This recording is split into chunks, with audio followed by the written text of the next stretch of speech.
মরহুম খালেদা জিয়া রহমতুল্লাহ ওনার যে কয়েকটা গুণ আমাকে বেশি আকৃষ্ট করেছে। ক্ষমা, 3বারের প্রধানমন্ত্রী, সফল প্রধানমন্ত্রী এবং আপসহীন নেত্রী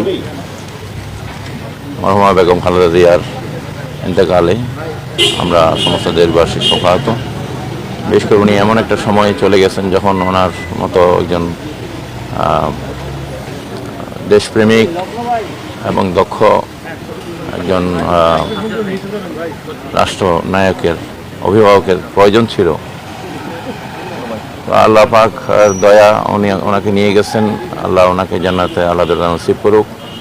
আমি আশা করি ওনার পরিবার এবং বর্তমান যিনি ভারপ্রাপ্ত চেয়ারম্যান জনাব তারেক রহমান সাহেবের নেতৃত্বে ওনার দল বাংলাদেশের জনগণের আকাঙ্ক্ষা পূরণ করার জন্য চেষ্টা করবে এবং এই কঠিন সময়ে ওনার ভূমিকা ওনার আম্মার মতো পজিটিভ থাকবে। দেশের মানুষের মৌলিক অধিকার প্রতিষ্ঠার জন্য এবং গণতান্ত্রিক রাষ্ট্র প্রতিষ্ঠায় ওনার ভূমিকা থাকবে। বিশেষ করে বেগম খালেদা জিয়া, মরহুম খালেদা জিয়া রহমতুল্লাহ ওনার যে কয়েকটা গুণ আমাকে বেশি আকৃষ্ট করেছে।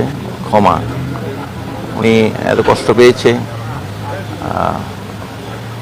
বিনা কারণে উনি জেল জুলুমের শিকার হয়েছেন, কিন্তু পরবর্তীতে আমরা দেখেছি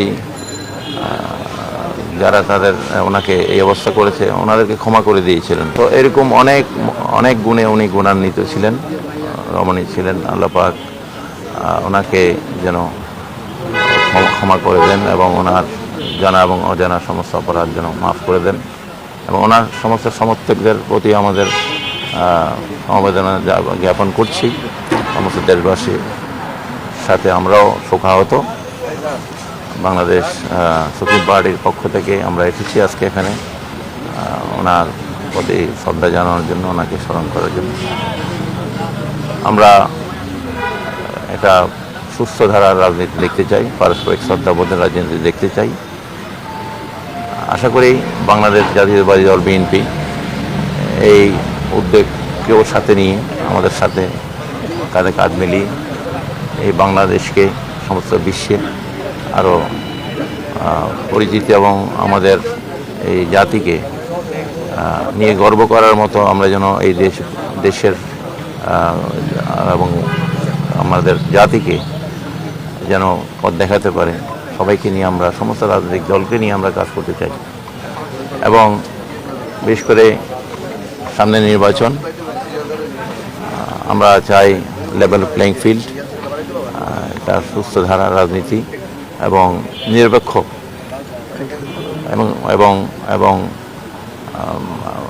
মানুষ যেন ভোটাধিকার প্রয়োগ করতে পারে। বিগত নির্বাচনের মতো যেন না হয় এই নির্বাচন, সেটা আমরা আশা করছি। বর্তমানে যারা দায়িত্ব আছেন তাদের কাছে আশা করছি।